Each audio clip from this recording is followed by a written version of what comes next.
welcome back. So in today's video we're going to make these lovely mandala coasters along with the beautiful lotus flower ones as well. I think they tie in quite nicely. We are still on glitter here, so we're going to use these lovely Hemway glitters. There we are. And also these other glitters which are from The Range, which is a UK retailer. Obviously you can use whatever brand you like. We're also going to try and incorporate these beautiful mica powders, and they tie in quite nicely with the glitters. Probably done on purpose, that. So just hoping that this works. It was quite organic the way we decided to do this, but you've seen me do this before, I'm sure, where I dust mica powder colours, powders all over moulds just to see how they adhere to the mould, see if it can bring out the beautiful detail on these moulds and hopefully add to the overall aesthetic of your finished project. Now, I absolutely adore roses, and I love pink roses, particularly ones that have got a beautiful scent. And this central flower here reminds me a little bit of the Tudor style rose. So if you've done English history, you'll know all about the Tudors and so on. Anyway, but we won't go down that path today. This video is already long enough. So all I've done there is used a dry bristled paintbrush, and I've put into the little pot of mica and then just dusted it over the area of the mould that I want to be that colour. So what I'm trying to go for here is a shading, different shadings of colours of pink in the flower and the parts of the flower, the petals, the centre and so on. So just doing that literally by seeing what I'm doing here on screen. I am going to turn the mould over. I do give it a little bit of a tap to get rid of the excess, and then I'm moving on to the next colour that I'm going to try and use. Now, these are very much on point, these colours currently, because they are our logo, brand logo colours, the pink and the purple colours, or the violets or lavenders, whatever you think this colour is, and so on. So here we go. We're just going to move on, moving around this beautiful pattern on the mould, picking out all the detail of the mould itself and the mandala pattern with these lovely, lovely mica powders. As usual, everything that we used in this video that you're watching today will be linked in the description box, along with any discount codes should we have any. There we go. Don't forget, always work in a well ventilated area. Wear a respirator mask if you wish to, and also gloves if you're working, definitely if you're working with resin. And if you think you might be allergic to mica powders, they are very, very fine mineral type powders. Be aware of that. They can cause irritation on the skin, particularly if you're highly sensitive to skin, So just go careful. Obviously, if you get anything on your skin, just wash it off with some regular dishwasher soap and some warm water. So we're getting there with this. Now, as you can see, I've moved over to trying to use a micro brush and then used a little bit of a wet wipe there to clear up the excess. I do also flick some out across the mould there. Anything where the mica powder goes, where you don't want it to go, you can just clean it up with a little bit of a wet wipe. Or some isopropyl alcohol on a little piece of kitchen towel. There we go. Oh, look at that beautiful, stunning green. It really is a big contrast to those deep pinks and the paler pinks and that lovely lavendery colour or violety colour mica that we already have there. Hopefully you can see that this is really bringing out that detail in the mould itself. There we go. Obviously this would look just as beautiful and just as stunning. That's the second time I've said that word today, in this video anyway, in any other colours that you wish to do. And of course you don't have to do it in lots of different colours. You can stick to one colour or just two colours. You could have one colour for all the patterning on the mandala part of the patterning and detail in the mould, and then a background colour that's one colour. Could be white, could be black, could be blue. Totally up to you what kind of colour palette you decide to use. You can have a little bit of artistic license like we have here, with our colour choices. Or you can try and stick as close to nature as you wish.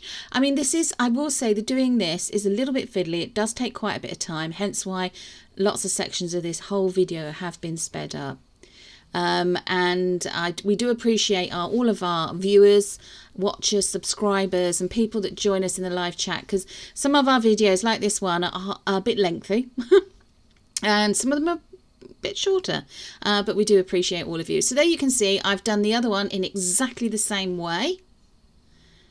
Now you can do a set of 2, you could do a set of 4, all exactly the same, but I wanted to, you know, switch it up a bit, change it a bit, and see if I couldn't do 2 of the round mandala molds to go with the 2 lotus flower molds. Now those are those lovely glitters again.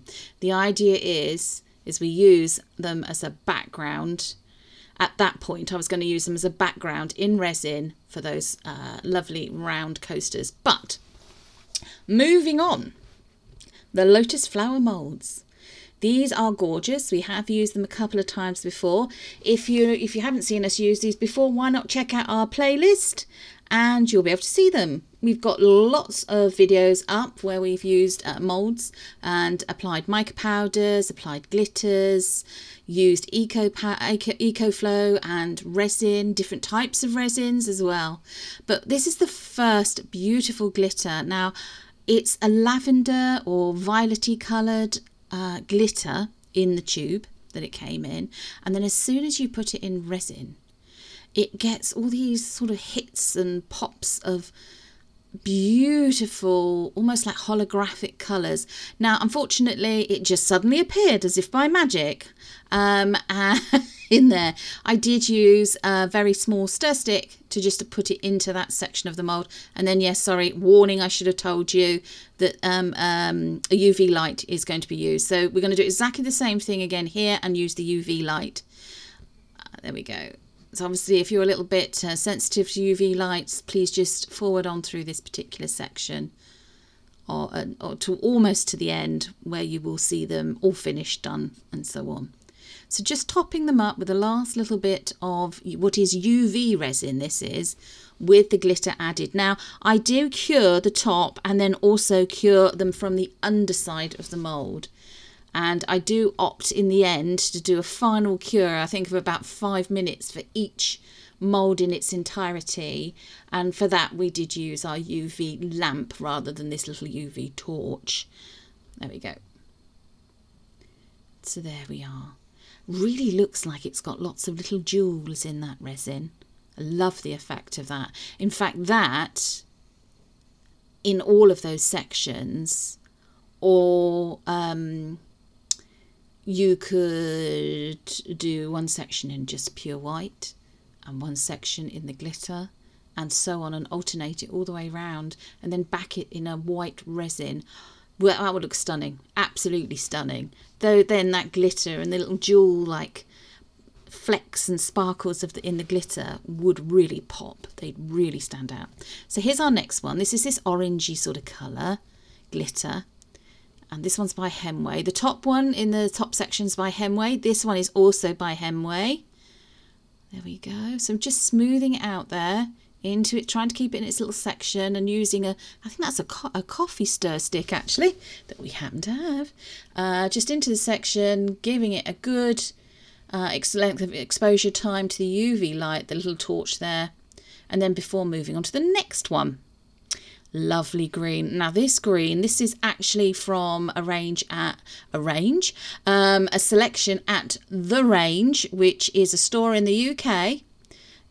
Most high streets or retail parks have got one, and they sell all kinds of things for your home, crafting sort of stuff, even down to garden centre items and things for your pets.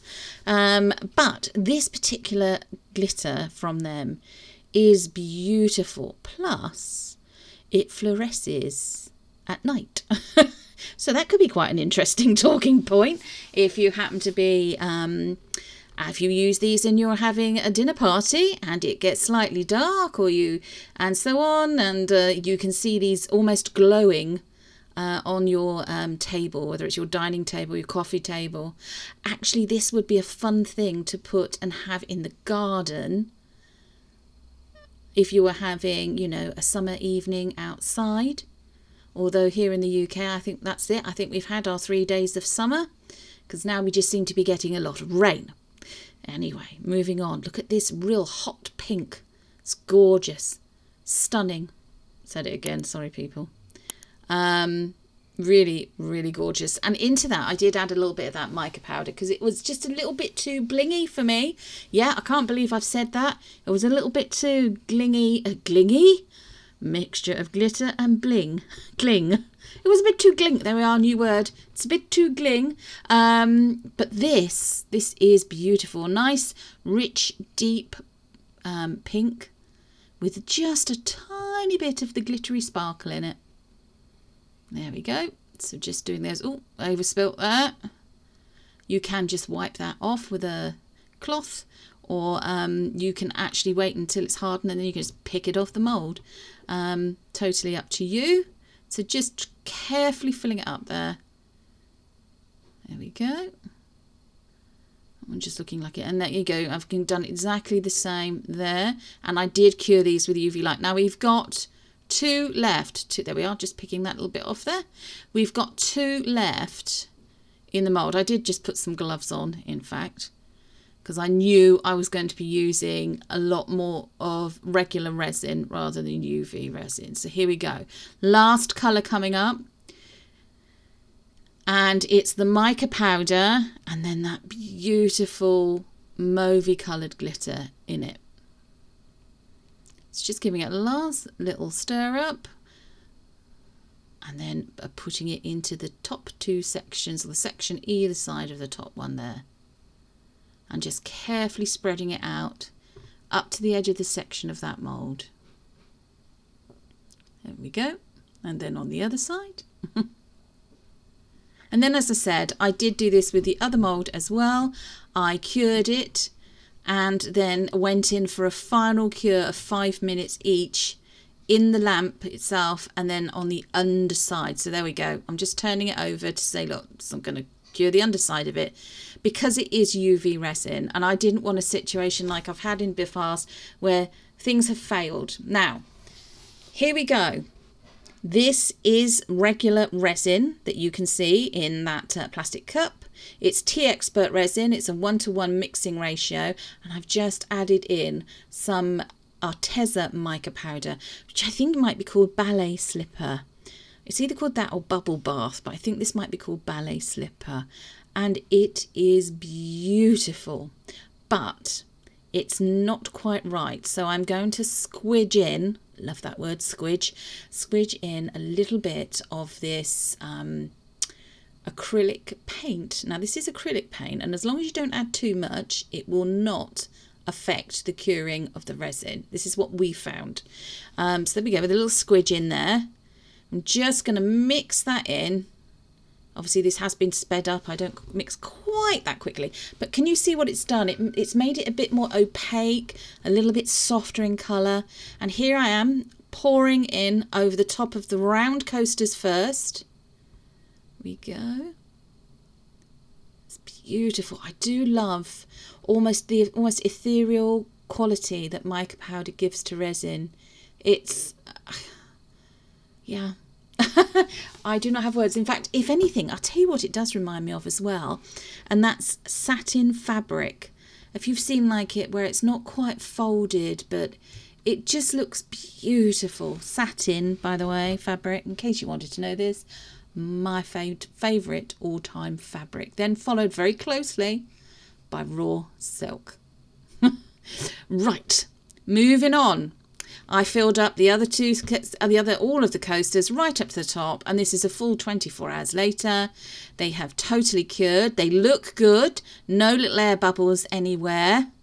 Got a slight mottling finish there, but that's still in the mould there. It looks pretty good.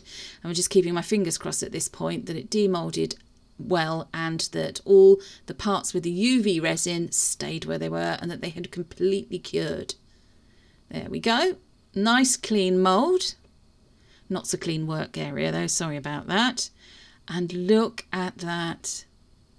I love that. That is beautiful. It definitely needed to have a pale background to it, but not a clear background, but a pale one. I mean, there's nothing stopping you in doing it in clear if you want, or white. That would show up just as beautifully well. So here we go. Next one. Just demoulding here. Carefully. Now these moulds are very easy to work with. They come away so easily. There we go. Look at that. Beautiful. The difference in textures it gives the effect of with the fine, very fine glitters in the dark pink and the pale green, and then the deeper one, the deeper sort of confetti style glitters, or what do they call it? Poppy style glitters. In the other sections of the lotus flower. Now these are the round mandala ones, and then there's already be a bit of cleanup we need to do there, a little bit of overspill and cleanup required, but look at that. Yeah, there we go, just a little bit around the edge. Now you can remove that with a little pair of scissors, give it a little trim, or you can go in and you can use a fine grade sandpaper, or an emery board, a nail file will do just as good a job. Now looking at these, I just felt they needed a little something. So this is the other one. Just demoulding the other one. There we go. Look at that. So yeah, a tiny bit of cleanup needed around the edges on this one as well. The couple of things I'm not very happy with, and that's the two tiny little teardrop shapes. I don't think they've come out very well on either of the moulds. But look at those details. Can you see the detail, the centre? And just in that center they've got like little dots. So can you guess what I'm going to do? I'm not going to edge the coasters. I'm going to try and fill in some of these details with our favorite deco color pens. Now I took some of the lovely paint, the mirror touch sort of chrome silver paint out of the pen, and I dipped in the finest brush I could find and started applying it. Now this did work, but it didn't work, so I changed over to a dotting tool and got the effect that I've got there that you can see. Sorry about that, it's not focusing ever so well and there's a lot of shade. Now I progressed round, decided what I wanted to do as detail, and then did it. And there you go. This is a little bit of a sped up version of me doing it. Now, guaranteed it's still not as neat as it could be, but I actually think the overall effect is beautiful. It really does pull out some more of the detail. It also makes it so it's not quite so flat, because mica powders can make things look flat. I'm not sure another way of describing or expressing what I mean by that, apart from the fact that, you know, I really think this needed it. You could, of course, if you've got anything small enough, if you've got little rhinestones or little stick-on jewels, you could put those in as well. So there I am. Look, you can see I've made the two little teardrops silver colour as well. So very happy with those. Now, the only thing is that then meant that these didn't really tie in. These lotus flower moulds didn't, or coasters didn't tie in. So this is me doing my best to be as neat but as accurate as possible, using a paintbrush to just draw around that centre petal, or the centre of the flower, the lotus flower, using again the same thing, the Deco Art Silver pen. Now, yeah, I really need to practice this, but I did the best that I could. As we say, these were made with love, and I really, really, really hope that you've enjoyed watching this video. This is their final shot. Don't forget to like, share and subscribe. We're always happy for people to join us in the live chat. So hi to everyone in the live chat as well. Thanks for contributing, and take care, and we'll see you again very soon then. Bye-bye.